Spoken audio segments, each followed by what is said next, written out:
Good morning! Another day ng ating pagha-harvest ng ating lemongrass. Ito na naman ang ganap natin sa umagang ito. Tayo ay nagbunot ng 4 na puno. So ayan ay nalinisan na natin. 2 puno yan. At continue tayo dito sa paglilinis pa. So mayroon tayong 2 puno. Yan o. 2 na lang ang natira natin. Good morning.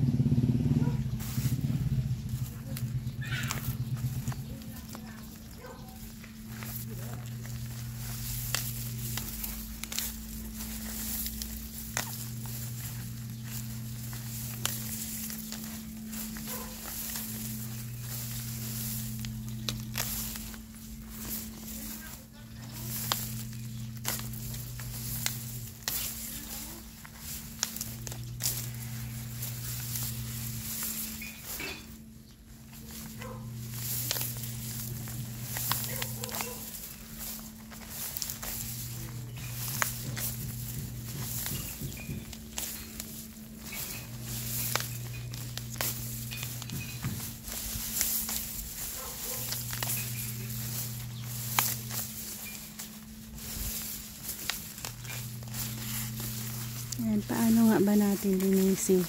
Hindi lang ito ang first time na yun nagpo-post. Pero yung lemongrass natin na ito, we planted this less than 1 year. 7 months to 8 months siguro ito. At fully matured, kanyan siya. Ganito na sila kalaki. At ang gaganda. And ready to market na yan. Mga pwede natin pagkakaabalahan sa ating garden.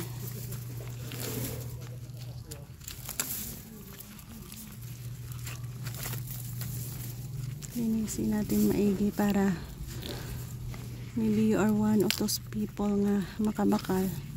Pag makita nyo beautifully ang ata na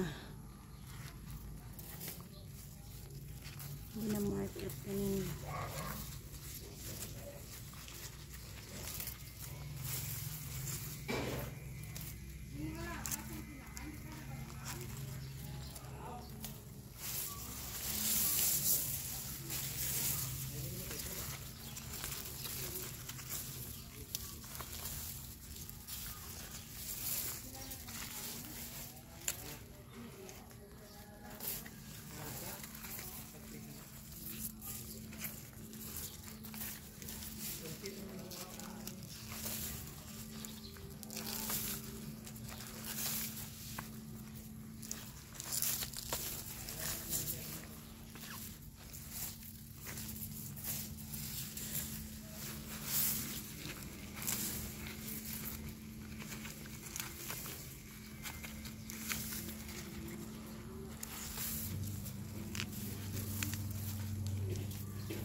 Alaman nyo ba minsan bakit ko iniiwanan yung mga roots niya? Yung iba kasi bumibili.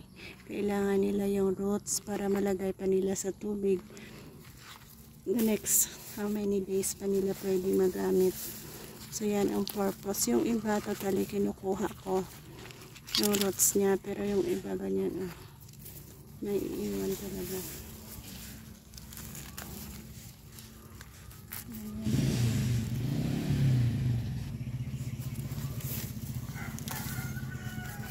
Lapit na tayo maubos sa isa. Hanggang sa maubos na natin ang isa nito. Siguro abot tayo dito ng 10 kilo sa 4 na puno na ating nabunot. Ganyan ka taba ang ating tinanim.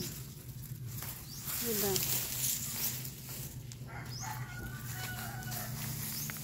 Easy lang.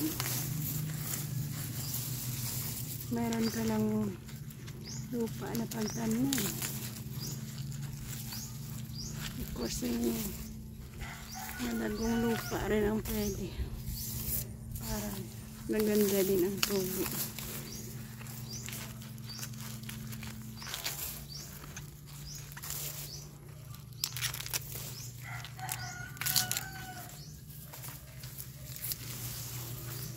Madami na ng padami ang ating natanim sa ating garden. Beside dito sa gilid ng bahay natin na meron tayong ginagardenan. Meron din tayo doong palayan. Pwede din natin matamnan, natanglat ang mga gilid-gilid niya. So yan ang ating pinafocus.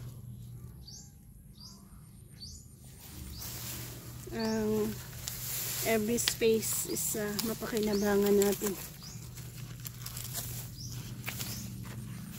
para in case na tapos na ang harvest ng palay, pwede pa tayong makapag-harvest ng mga iba't iba at pwede mapagkitaan.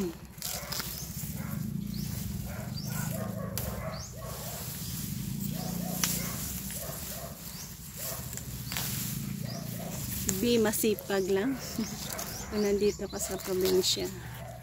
Lahat na pwede mo matamnan-tamnan mo, kahit tanglad lang, kaya kang kumita ng libo-libo.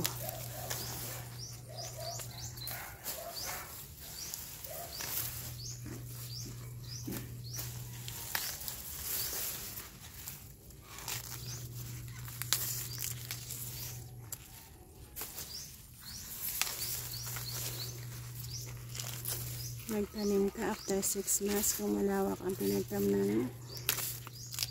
10. Parang ka ng isang kahon. Puro tanglad lang. Bawat harvest mo, abot 50,000.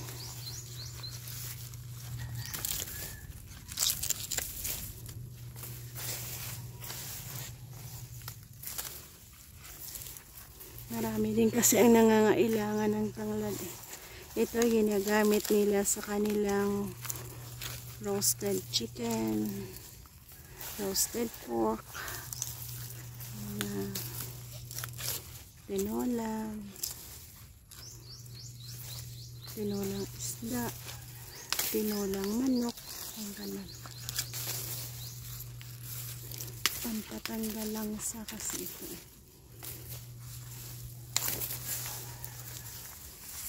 Ayan, isa na lang ang natira. Naubos na natin, diba? Kabilis lang. Sumabay kayo sa akin sa ating paglilinis. Today will be 7 update what was or paano tayo kumita sa tanglad natin. Na isinabay ko rin kayo nito sa pagtanim niya, diba? Isa ikaw sa sumabay. At naalala mo ng mga video kita na itinanim natin ang tanglad.